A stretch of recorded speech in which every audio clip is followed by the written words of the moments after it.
Hey there, welcome to Not Your Ordinary Girl, podcast for professionals looking to find their voice, define their brand, and maximize their impact.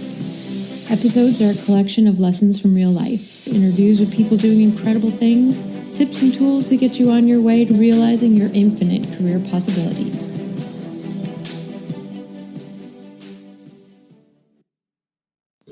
Hey there.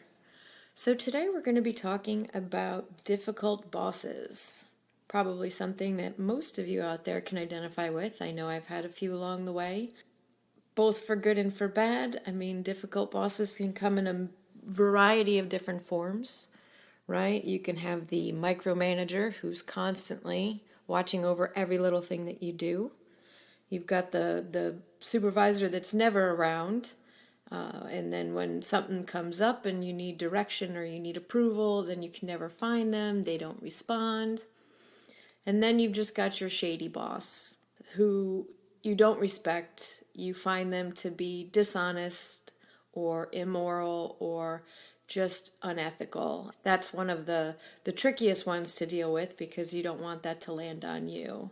So those are just a couple we're going to talk about today. I think we'll jump right in with the micromanager because I think that oftentimes is the most common, especially with new or junior managers. If you have someone that just was promoted or new to leadership, nowadays it seems like a lot of organizations, and we talked about this a couple of episodes ago when we were talking about being a new manager. There's a lot of organizations out there that require employees to be a manager for a period of time as part of their track to move up the ladder. One of the challenges with this is that not everybody's meant to be a manager. Not everybody is meant to lead people. You can be a phenomenal employee and do really great work, but leading people is not a skill that everybody possesses, nor do they want to.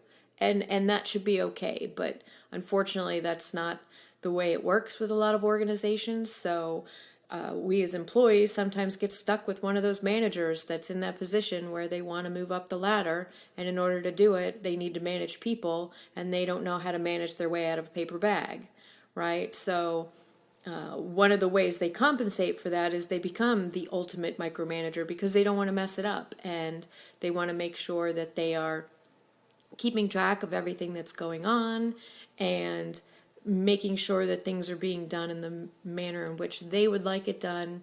And as a employee of that type of manager, it can be super frustrating because we go to work, we do our job, we're doing our best, and if our boss is constantly checking in with us and interrupting our progress or our process or however it is that we go to do our job, sending us emails, where's this at? Let me see it at this stage. Let me see it at that stage. It really can be counterproductive, both for the manager and the employee, right? You're trying to get something done on deadline and someone keeps checking in, wanting to see the status, adding 2 cents, changing the happy to glads, put a comma here, put a new paragraph there. It really builds resentment and a feeling of distrust that, hey, this person just isn't trusting me to do my job. They've now become my boss and they want to nitpick every little thing that I'm doing. And that's not a healthy boss-employee relationship. So to really kind of get around this, the best thing that I've found for that type of a manager, especially if it's a new manager, they may not even realize that they're doing it. They're trying to dazzle their bosses as a new manager. They're trying to set a good example. They're trying to really set themselves apart, and they're forgetting the fact that you've been working and you've been doing a good job all along. And perhaps they just don't know how you work. Perhaps they need to work with you for a little bit and get a feel for how your writing skills are or your time management and those types of things so that they can be comfortable with the way you work, and then they'll ease off a bit. So you might cut them a little slack for as long as you can. Obviously you don't want to let it go a year where you're pulling your hair out and just want to quit your job, which you otherwise loved until you had this micromanaging supervisor. But you also might sit down and talk to them. Say it's been a month or so and it's not changing. They seem to be pleased with your performance. They seem to be happy with the products that you're producing. And sit down with them and say, hey, I noticed that you are very involved at every step of the way. And if that's what makes you comfortable, I can understand that. But at the same time, it's very difficult for me to do my job in a timely manner without stress if you are often checking in on me.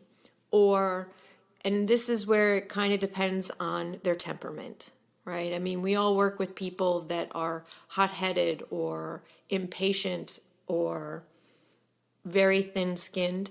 If you've got a thin-skinned manager who is micromanaging you, you're going to need to be delicate about the conversation that you have and turn it around and say, I really want to make you look good, and I've been working with you now for X number of days, weeks, months, and I'm noticing that you want to be involved at every step of the way.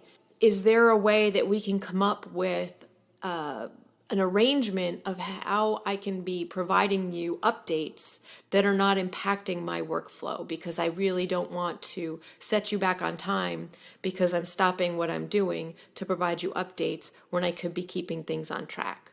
So how can I help you? And if you turn it around and make it sound like you are really looking out for their best interest, then that will go further than saying, you're making me crazy. You need to stop checking on me every 5 minutes. I know how to do my job.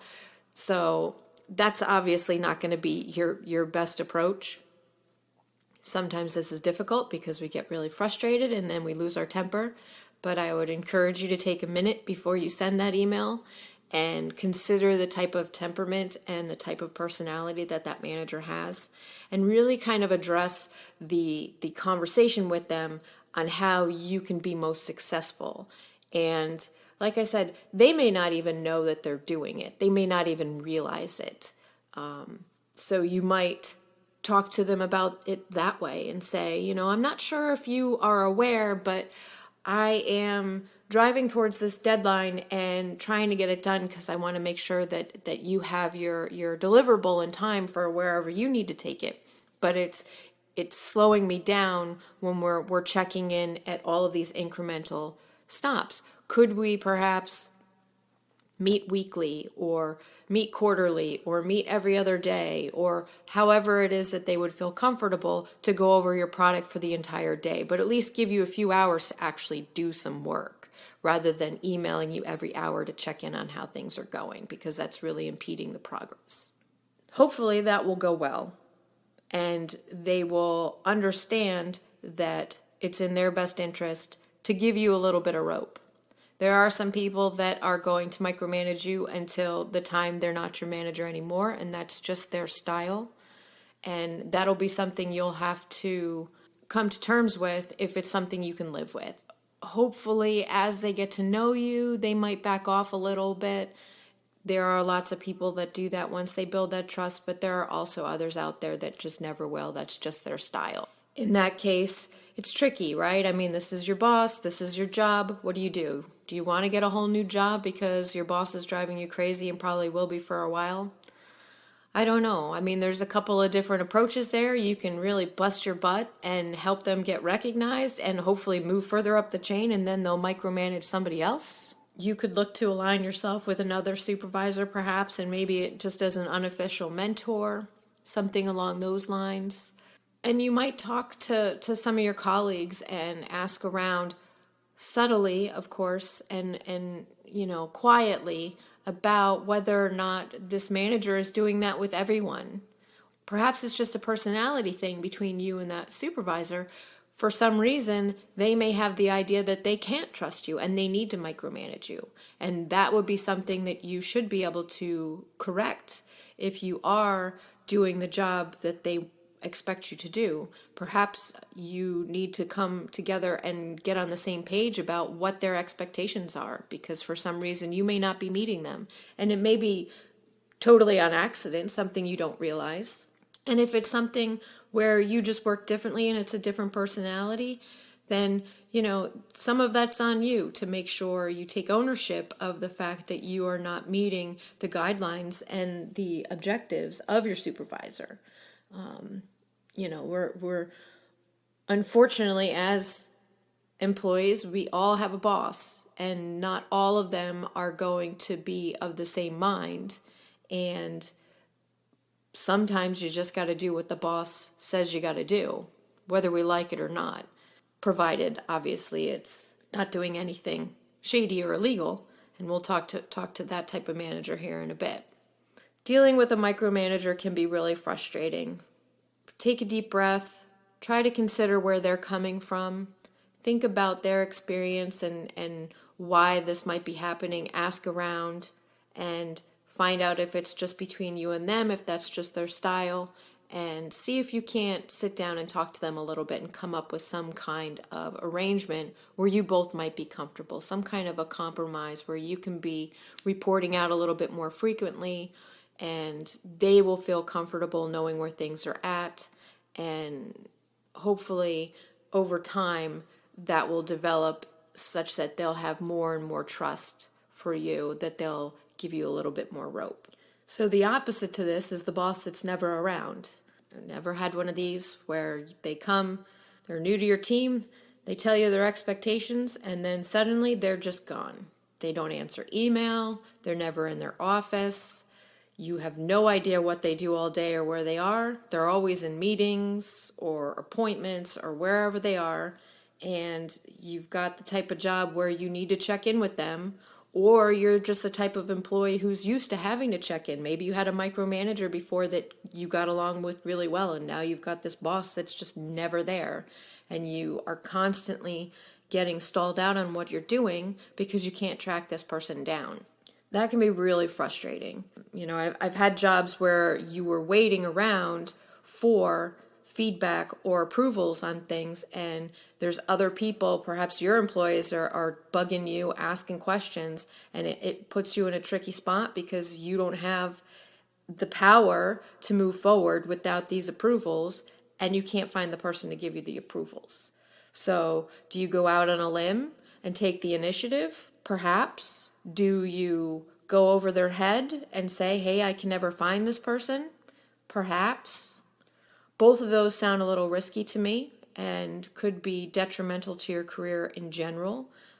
You risk getting in trouble because now you have no overhead coverage because you've gone out on a limb and taken a risk. Could pay off big time. They could say, this is great. The initiative that you took is fantastic. But again, that's kind of a 50-50 chance, I think, right? So you have to kind of decide where you are in your career, where you are in your organization, if you want to take that chance. Going over their head, obviously breaking chain of command, whether you're in any kind of industry, can definitely be a game changer for your career. You tick off your boss, you upset their boss because now they have to step in, and it just becomes complicated and a political nightmare with making sure that everybody continues to play nice after that. So similar to a micromanager, you might sit down with this person, assuming you can get a meeting invite to get accepted, and sit down with them and get 15 minutes of their time to say, look, I am happy to do my job. I am happy to take the initiative to do X, Y, and Z if you're busy. But I am really struggling right now because on occasions A, B, and C, I couldn't move forward because I couldn't track you down. And I'm not trying to manage your calendar, but maybe we could set up a regular meeting where I could get approvals every Thursday or every afternoon at 2 o'clock or however you need them, so that you have something set on the calendar, and hopefully they would honor that. If you're talking to them explaining that this is where I'm at and we kind of need this to keep us moving forward, and demonstrate to them in your explanation that it's also in their best interest. Now, I'm not suggesting you threaten them and say, if you don't do this, you're going to get screwed and you're going to get fired too. I'm simply suggesting that if you can illustrate to them that you getting things done in a timely manner and meeting your deadlines and avoiding any delays in the work that you're working on is going to reflect well on them and further up the chain, right? So you want to demonstrate while it's in their best interest to kind of be dialed in a little bit. Or perhaps they want to give you the power to take the initiative. How awesome would that be? Right? I mean, now they've just given you more responsibility, which in theory should help develop your career. If that's the way they go, CYA, CYA, CYA, cover your ass. Every email you get, you should be keeping from that boss. Because if it's outside of your regular duties or outside of your regular roles and responsibilities, you want to make sure that you're covered. Should somebody else come by and say, why are you doing this? That's so-and-so's job. You want to make sure that you have it documented. And the way I do that after you have in-person meetings is you send a follow-up email to that person and say, hey, really appreciate you taking the time to talk to me today. Just wanted to confirm the few things that we talked about. Just wanted to let you know, starting tomorrow, I will be doing this, this, and this based on our discussion in your direction. If at any time this should change or you should feel like you want to discuss a different arrangement, please let me know and we can set another time to have a meeting.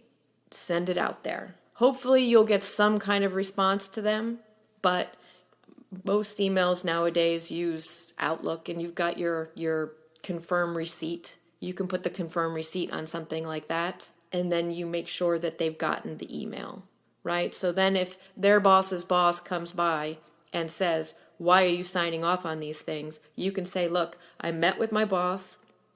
He's really swamped right now for whatever reason, and he designated me to take care of this, said that I was capable and responsible enough to do this, so he asked me to take it. I have an email if you'd like to follow up on it. I'm happy to send you the email chain of what's going on and where we're at. And then that's off your plate. There might be some repercussions of it. You know, I don't know if that boss will be ticked off because the other boss is being lazy and kind of holler at you a little bit, and you may have to take some grumpiness or frustration listening to them, but ultimately you've documented that your boss gave you permission to do what you're doing. So technically, you should not get in trouble for that. Obviously, if it's something that you are not legally allowed to do, you know, I'm not talking about if you're an engineer signing off on designs or if you're a doctor signing off on whatever. I'm talking about just general stuff. If you are capable of doing it and don't require some kind of certification or training or license to do what it is they're asking you to do, that should not be a problem. The other problem with that boss that's never around, you may not be able to get them to the table to meet with them. You may not be able to nail them down to give you the permission. They may say, oh, no, I'll take care of that. I'll take care of that. Just send it to me and I'll take care of it. And they may just string you along and along and along, and this may be a long-term thing. I've had bosses like this, and it lasts for a long time, and it's very frustrating. And again, CYA. Everything you do with that boss should be documented, and send regular emails checking in. Save copies of all of that so that when things are really going sideways and things have gotten behind or approvals have fallen through or say business travel hasn't happened or expenses haven't been approved, whatever it is that you're doing, you have a documented email trail of everything that's gone on that demonstrates that you have been chasing this person down for weeks, days, months, years, whatever it is. And take notes. Get a notebook, write the dates down so that you have all of those examples so that if you should get hauled in by HR or your boss's boss or whomever it is that will come after you for not getting your job done, you can say, look, I have tried and tried. I tried to set a meeting. They didn't show up. Now the next thing you can do is go above their head. And if you're getting to the point where you've got pages and pages of documentation of things going wrong in your job and it's starting to really affect how you can be efficient and effective in your position, then you need to talk to somebody. Maybe it is a peer of your boss that you can talk to confidentially. Maybe it's someone further up in their chain that you can talk to confidentially. If there's somebody that you are friendly with, that you can sit down and say, look, I don't know if something's going on with this person. Perhaps they're having family trouble, right? And or something outside of work, they're having health issues that they're not communicating back in. There could be a real legitimate reason why they are so scarce, but it's gotten to the point now where it's really affecting your job, and you don't want to get them in trouble. You don't want to see them have a problem because they are a good person or whatever. You can spin that story in a very positive manner of just being concerned for this person. They are my boss. I need them to do this. I've been sending them emails for weeks. I haven't been able to get on their calendar. Perhaps they just have way too much on their plate. So follow up and see if you can't tactfully and in a supportive way try to find out what's going on there. This obviously is risky because if you go over their head, they're going to get upset. That is a possibility. But if it's not the first week that you haven't been able to get in touch with them, I'm not suggesting, oh, well, we had a meeting on Friday, they blew it off, and then I didn't hear from them on Monday, so you go to their boss on Tuesday. That's really not cool. I mean, if that's the way you choose to play it, that's the way you choose to play it. But I would say that you need to look at the track record, right? If they're almost always around and they're suddenly not around, then maybe there's something going on, and stop by their office and be like, hey, you're always around and you blew me off on Friday. Did we have a miscommunication or something along those lines? But if we're talking about someone that is chronically absent or not good with email or doesn't show up to meetings, those are the type of people. Give them a little bit of rope, and then, like I said, if your job is really starting to suffer because of this, then that's probably the time when you need to go above their head and talk to somebody and find out what's really going on. But again, document it. Email it, write down the dates, confirm what the meeting is about in your email invite, document everything. So that way, if they go to HR to complain that someone's out to get them, you can have a clear demonstration of you weren't out to get them. You were concerned because it's a pattern of behavior that is not normal, or it's a pattern of behavior that's really affecting your ability to do your job, and you're expected to do your job. Do you want to get to the end of the year when you're doing your performance assessment and find out that you fell short of half of your goals? You're not getting bonuses, you're not getting raises, you're getting put on performance review, all of those things, and it was all out of your control because you were dependent upon this person that didn't provide what they needed to so that you could do your job. You want documentation of all of that.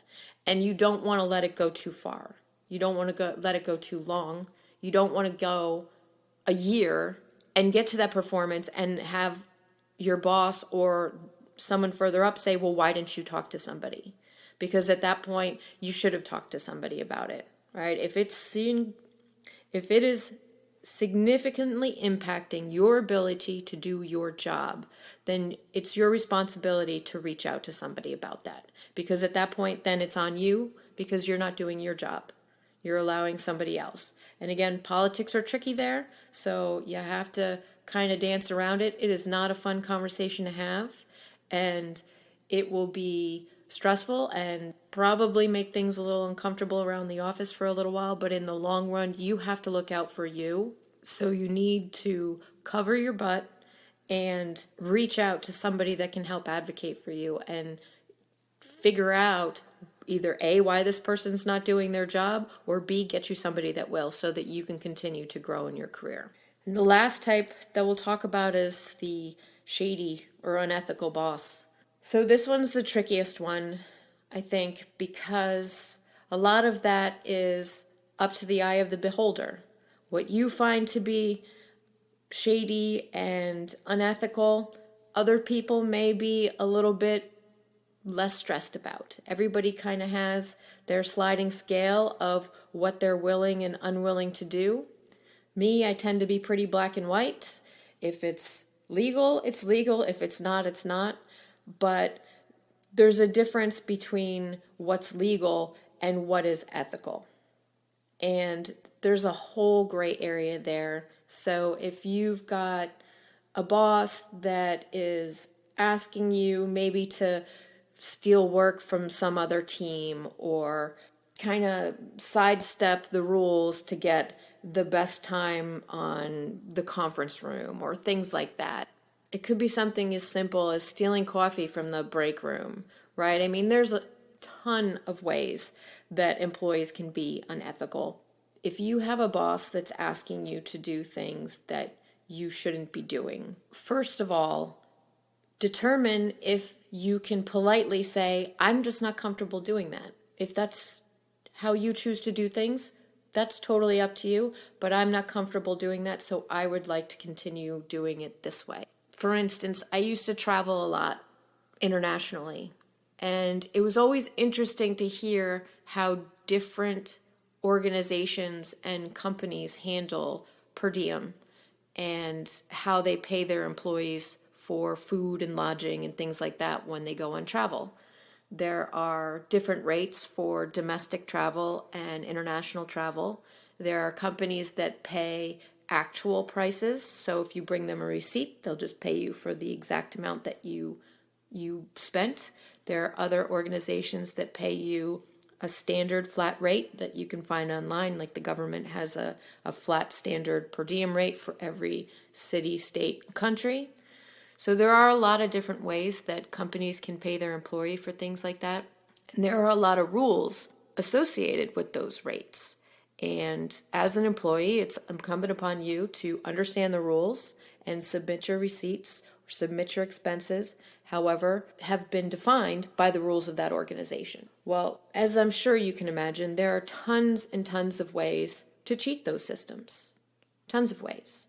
And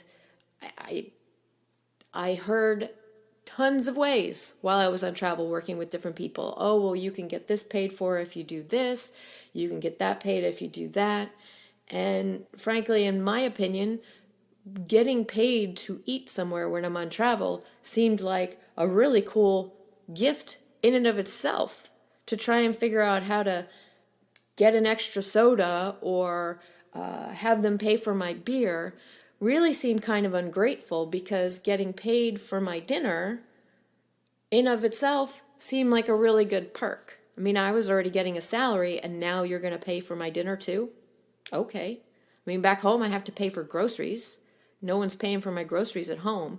And I get it. I mean, for the most part, early on I was young and single. I mean, but I have a bowl of cereal over the sink at home, so to go out to dinner all the time was a pretty big perk.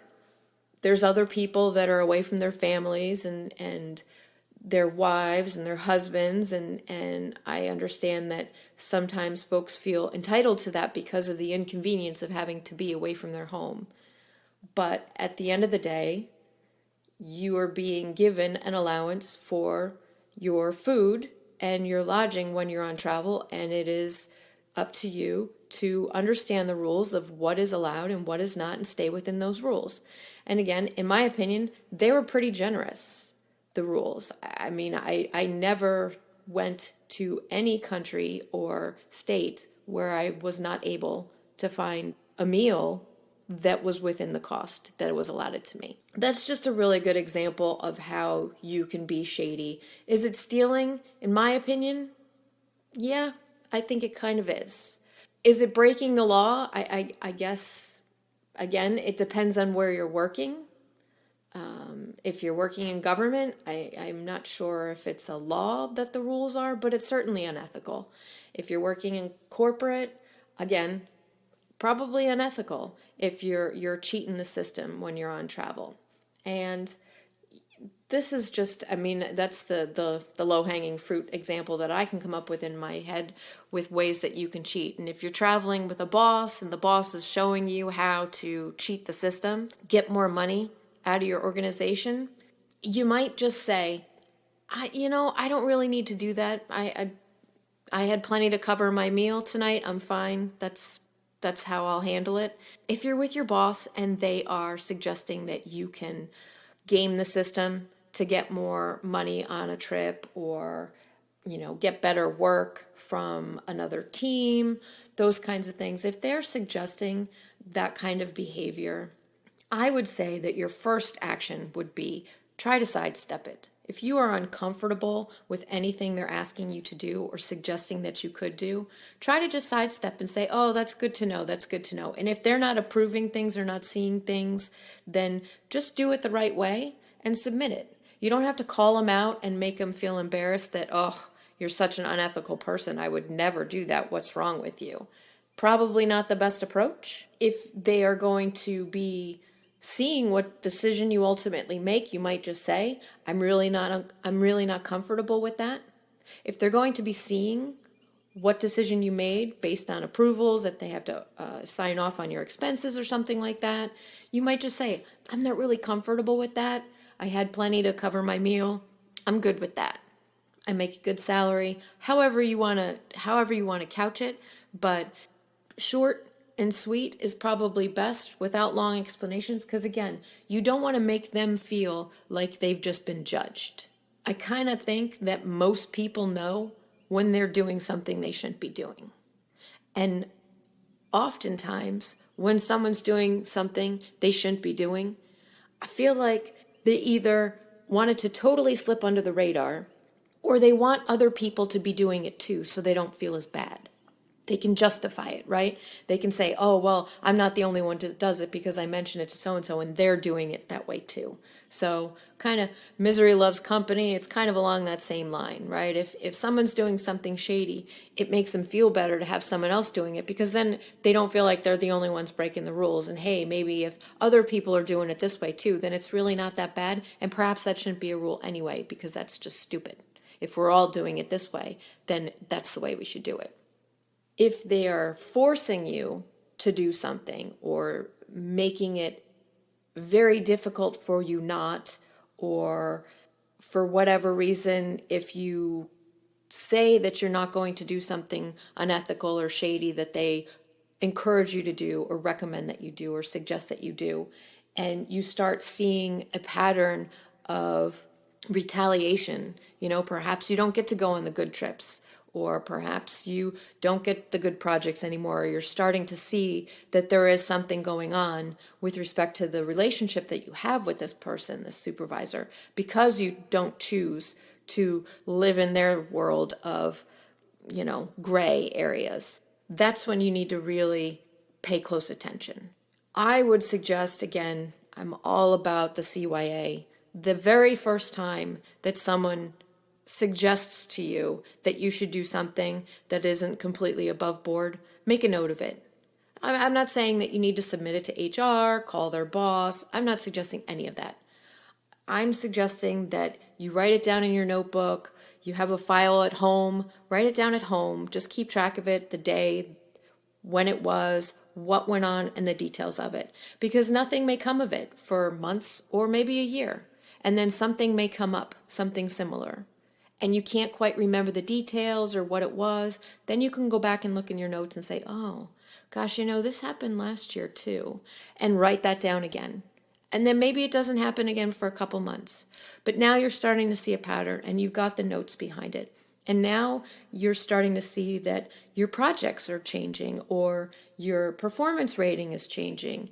And you're starting to notice a pattern because you have basically told this person that what you think they're doing is wrong. You may not have come right out and said it, but they're not stupid. If you set yourself apart as someone that has ethics and scruples and are a goody two-shoes, if you will, then they're going to get a little sensitive to that, because that forces them to look at what they're doing. There may be repercussions of that. So you want to have these things documented. So if further down the road, this should really start to impact your job or your performance rating or your salary or your advancement, you want to make sure that you have documentation of this. Not to mention that you're on this person's team. And what if you're the only person who's not cheating the system and everybody else on the team is, or several of the people on the team are, because they feel intimidated by this person or for whatever reason? Right? And then your team comes under investigation, or they do a organizational reorganization, or the big boss comes in and says, we're cleaning things up because your team is shady. You want to have documentation of how you did not participate in that, because you want to be the one that doesn't get in trouble or doesn't get fined or doesn't get fired. There could be serious ramifications for their actions, and you want to make sure that your shop is clean.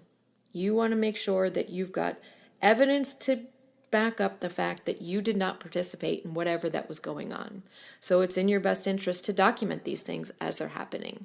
I would suggest that you keep that document at home, on a home computer or a notebook at home, and write it down at home, because you don't want to be that person sitting in your office taking notes about all of your coworkers.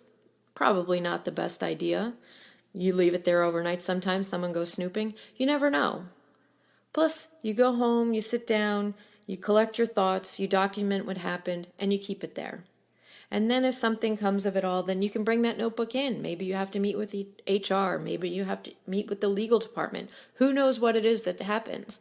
But you've got your documentation and you've got your information. And if they ask you questions, it isn't about, I remember something happened, but I don't remember exactly when or where. It seemed kind of odd, but no, you have hard data. On this day, at this time, we were here, these are the people that were there, and this is what transpired, and this is what I did about it. On this day, this is what happened, and this is what I did about it.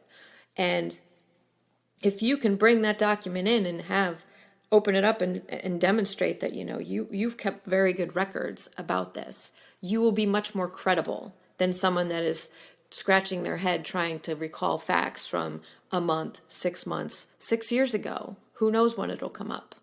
If it doesn't go to that level, perhaps you're just finding out that you and your boss are not really seeing eye to eye, and you think it is because he's kind of shady and you're not willing to play. You might consider talking to him about it. If it's something simple or something small, once again, set a meeting and say, I'm a little uncomfortable with this. I feel like you might be disappointed in me because I wasn't willing to do whatever it is they asked you to do. Or I feel like I might not be getting the work. Am I totally off base here? And chances are they'll probably tell you you're crazy, that's not happening. You could also say, I am feeling like I'm not getting the good work anymore. Is there something that I've done? Has my performance changed? Is there something more you want to see from me? Leave that part of it completely out and see if you can tease the topics out of your supervisor for why they are changing what your role is. It may have nothing to do with the fact that they're shady and you refuse to be. It may be for some reason they're perceiving that you're not capable of doing this work, or for some reason you're not interested in doing this project. Perhaps it's just a simple communication thing. So, always go to the supervisor first and sit down with them and try to talk to them. But the key there is, again, it's all about how you ask them. It needs to be in their best interest. I feel like I am not meeting your expectations lately. I'm not getting projects X, Y, and Z. What can I be doing to better improve my performance? It's all about the I statements and what you are doing, as opposed to going in there and saying, well, I noticed that you don't want me to do any of this stuff anymore, and you just seem like you'd be sending me on these garbage trips, and you keep giving me this work. No, you can't do that, right? Because they're going to feel attacked, they're going to feel nasty, and of course they're going to go to the place of, no, it's all your fault. It's not me. How dare you come to my office and point those fingers at me, right? So if you go in and talk about how you can work harder or adjust your schedule or whatever it may be to better suit the needs of the job. And obviously you want to be clear about that.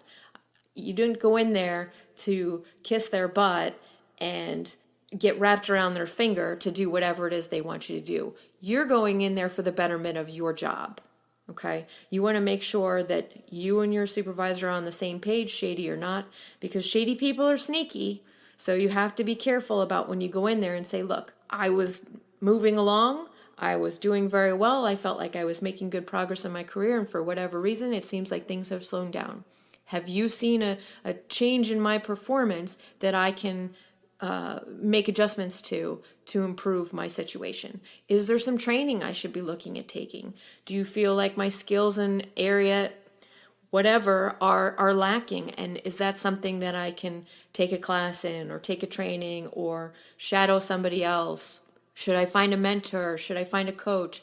What can I do to get myself back on track, because I feel like somehow I've shifted a little bit and I don't want to lose traction? Okay, so that's you being proactive and taking control of your career and making sure that it continues to move in the way that you want it to. And they may come back and say, I don't know what you're talking about. Seem to be doing just fine work. That's fine too. You'll see it in your performance assessment, and hopefully it does reflect that. But again, go back to your desk after that meeting, document it on email, send them a follow-up note. Thank you so much for meeting with me. I really appreciate you taking the time. What I understood out of that message, or what I understood out of that meeting, was A, B, and C. I will continue to do this as you suggested. I will work on that as you suggested. And we'll meet again whenever to follow up and do an update or a status check on how I'm improving based on our discussion. Right? Because now you've got it documented. Do that return receipt thing. And you've got it documented that you met with them, that you took a proactive approach to this. So, look, I can't guarantee that all of these types of managers, having conversations with them or doing these things is going to be the cure-all. I mean, obviously, people's temperaments and personalities and all of that definitely come into play here. And there are the one-offs that are just going to make your life a living hell. And unfortunately, that just happens. Sometimes you get matched up with a boss and you just don't mesh. For whatever reason, they don't like you, they don't trust you, they don't want to be a boss, they don't want to be a supervisor of anybody, so it's not you. There's just situations out there that can't be rectified by a conversation. But many, many of them can.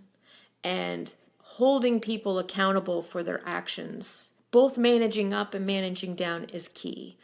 Sending those emails and checking in and being consistent in your behavior and making sure that what you're doing is checking all of the boxes of your responsibility, right? You can't control what they do, but you certainly can control how you handle things. And if you handle them professionally and constructively and are consistent and keeping track of what's going on, following up with them, that can only improve your chances of having a good relationship with your supervisor, regardless of their type, if they're micromanagers or never around or shady.